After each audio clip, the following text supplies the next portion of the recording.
स्थापना दिवस के मौके पर प्रधानमंत्री नरेंद्र मोदी को आपने सुना, लेकिन साथ ही आज दिन खास है, मौका खास है, क्योंकि 5 राज्यों में मतदान की प्रक्रिया चल रही है। पश्चिम बंगाल में और असम में तीसरे चरण के लिए, और असम में तो तीसरा और आखिरी है, जबकि केरल, तमिलनाडु और पुडुचेरी में एक ही चरण में मतदान हो रहा है। साथ ही ये 4 बड़े चेहरे हम आपको दिखा रहे हैं जो कि बढ़ चढ़कर मतदान के लिए लोगों को प्रोत्साहित करते हुए भी दिखे और अपने मत का इस्तेमाल भी किया। 5 राज्यों की कुल 475 विधानसभा सीटें हैं जिनके लिए आज वोट डाले जा रहे हैं और दिग्गज अपने घरों से निकले हैं मतदान करने के लिए। सुबह की तस्वीरें आप देख सकते हैं। रजनीकांत, ई श्रीधरन, पी चिदम्बरम और कमल हासन निकले हैं और अपने घर से निकलने के बाद वोट दिया है और लोगों को भी एक तरह से उन्होंने मोटिवेट किया, प्रेरित किया कि आप घरों पर मत बैठिए आज के दिन और वोट जरूर दीजिए। कुछ और तस्वीरें आपके टेलीविजन स्क्रीन पर। चौथे चरण का प्रचार चल रहा है। तीसरे चरण की आज वोटिंग है पश्चिम बंगाल में। चौथे चरण के लिए प्रचार चल रहा है। प्रधानमंत्री मोदी आज 2 रैलियों को संबोधित करने वाले हैं पश्चिम बंगाल में चौथे चरण के लिए। ममता बनर्जी लगातार प्रचार में जुटी हुई हैं और बीजेपी के नेता लगातार ये कोशिश कर रहे हैं कि बंगाल में ज्यादा से ज्यादा सीटें लेकर आए हैं। इसी बीच छिटपुट हिंसा की घटनाओं की खबर भी है और सवाल ये भी हो रहा है कि टीएमसी कार्यकर्ता के घर से जो ईवीएम मशीन मिली है उसको लेकर भी जांच चल रही है।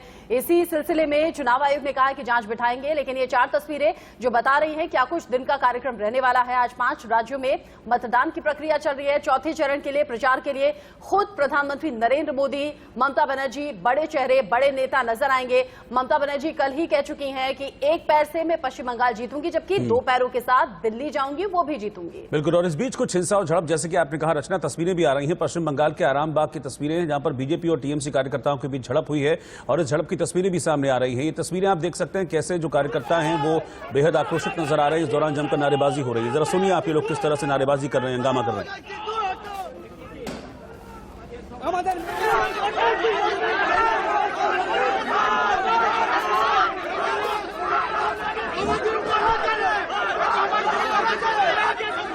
आज तीसरे चरण का मतदान है, लेकिन ये तस्वीरें रचना मुझे लगता है कि पहली फेज से हमने देखा था कि आम थी इस तरह की तस्वीरें। झड़प भी हुई, हत्या भी हमने देखा था लास्ट फेज में। एक बीजेपी, एक टीएमसी कार्यकर्ता की हत्या हुई थी। उसके बाद भी काफी इस तरह की नाराजगी देखने को मिली थी। लास्ट फेज में कैसे पत्रकारों की गाड़ी को अटैक किया गया था, पत्थर बरसाए गए थे, वो भी हमने देखा था। और आज टीएमसी और बीजेपी के कार्यकर्ता आपस में भिड़ गए हैं। ये आरामबाग विधानसभा क्षेत्र है जहां पर जबरदस्त भिड़ंत देखने को मिली है। हालांकि सुरक्षा बलों की मौजूदगी थी। इससे पहले कि ये आक्रोशित भीड़ कुछ ज्यादा हंगामा करती, तोड़फोड़ करती, यही हंगामा जानलेवा साबित होता। पुलिस ने और सुरक्षा बलों ने इस हंगामे को रोकने की पूरी कोशिश की, जैसा कि हम इन तस्वीरों में देख भी पा रहे हैं। बीजेपी कार्यकर्ता, टीएमसी कार्यकर्ता आमने सामने जब भी आते हैं इसी तरह की स्थिति होती है।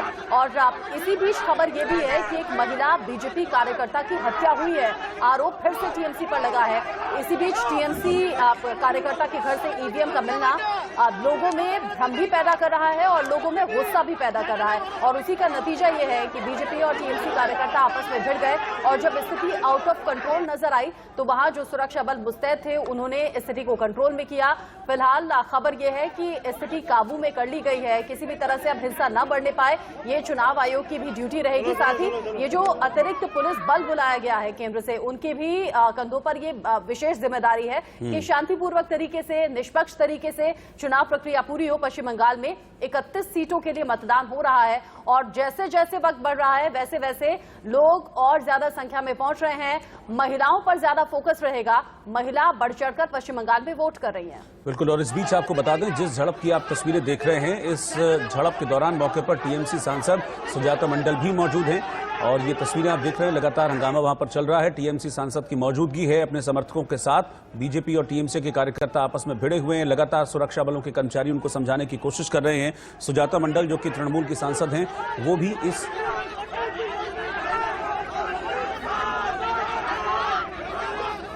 टीएमसी उम्मीदवार, माफ कीजिएगा, सुजाता मंडल हैं, वो मौके पर मौजूद हैं।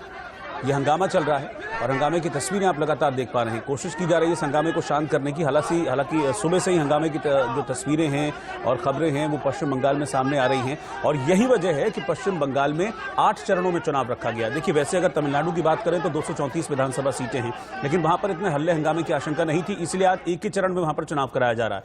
लेकिन 294 सीटें होने के बाद छोटे छोटे फेजेज में पूरा बांटा गया है। कुल 8 फेजेज में पश्चिम बंगाल को बांटा गया है। उसके पीछे रीजन ही यही है कि हिंसा की आशंका थी, इस तरह की घटनाएं होंगी, हिंसक घटनाएं होंगी, झड़प होंगी, इस बात की आशंका थी चुनाव आयोग को। इसी के चलते 8 फेजेज में चुनाव कराया गया है। लेकिन रचा, हमने एक चीज और देखी कि ममता बनर्जी लगातार इन 8 फेजेज में चुनाव कराए जाने को लेकर हमलावर हैं। कल भी उन्होंने इस बात को लेकर हमला बोला था कि 8 चरणों में चुनाव क्यों कराया जा रहा है, इसके पीछे उनको साजिश नजर आ रही है। लेकिन मुझे लगता है कि ये तस्वीरें अगर वो देखेंगी तो वो समझेंगी कि क्या मजबूरी चुनाव आयोग की रही होगी और एक प्रॉपर प्लानिंग के तहत ही कराया गया है। दरअसल रोहित, खबर ये मिल रही है कि जब कतार में खड़े होते हैं मतदाता और अपने मत का इस्तेमाल करने के लिए, तब उनसे पूछा जाता है कि किन मुद्दों पर आप अपना मत का इस्तेमाल कर रहे हैं या फिर कौन सा मुद्दा जहन में होगा। इसी को लेकर बहस यहां से बढ़ जाती है और ऐसी स्थिति होती है जब बीजेपी और टीएमसी कार्यकर्ता आमने सामने आ जाते हैं। इस बीच दक्षिण 24 परगना के कैनिंग वेस्ट पोलिंग सेंटर से ज्यादा जानकारी के साथ इंडिया न्यूज संवाददाता कौशिक दास की रिपोर्ट देखिए। सकाल से मॉर्निंग से इधर से वोट दान पर्व होता है। अच्छा, করোনা के लिए एक इधर से एक्स्ट्रा प्रिपारेशन है। করোনার জন্য আপনারা কিভাবে না, করোনার জন্য আমরা আশা দিদিরা লাইনে দাঁড়িয়ে প্রত্যেকে স্যানিটাইজার দেওয়া হচ্ছে, মাস্ক দেওয়া হচ্ছে, গ্লাভস দেওয়া হচ্ছে, থার্মোমিটার দিয়ে চেক করা হচ্ছে, টেম্পারেচার চেক করা হচ্ছে। আচ্ছা, তারপরে ভোট দিতে যাচ্ছেন। আপনি বলুন কি রকম লাগছে ভোট এইখানে যে করোনার যে প্রিপারেশন নিচ্ছে? হ্যাঁ, এইগুলো তো করা হচ্ছে, স্যানিটাইজ করার পরে টেম্পারেচার পরীক্ষা করা হচ্ছে, তারপরে মাস্ক পরানো হচ্ছে, তারপরে ভোট দেওয়া হচ্ছে। पूरा कोरोना विधि मान्य करके इधर से वोट चल रहा है और सकाल से वोट डालने के लिए इधर मौजूद है वोटर, ये इधर ही है। कोरोना का जो कोरोना रोकने के लिए जो प्रिपरेशन है इधर मौजूद है, सैनिटाइजर है, इधर मास्क है, ग्लव्स है। टोटल कोरोना के लिए एक्स्ट्रा प्रिपरेशन लेते हैं निर्वाचन कमीशन।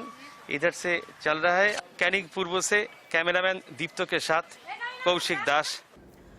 सुबह 7 बजे की ये तस्वीरें आपने देखी। कौशिक दास ये रिपोर्ट पहुंचा रहे थे और लोग बढ़ चढ़कर मतदान में हिस्सा ले भी रहे हैं और कोरोना प्रोटोकॉल्स को ध्यान में रखा जा रहा है। इस बीच बीजेपी की तरफ से यासिर जिलानी साहब हमारे साथ जुड़ गए हैं।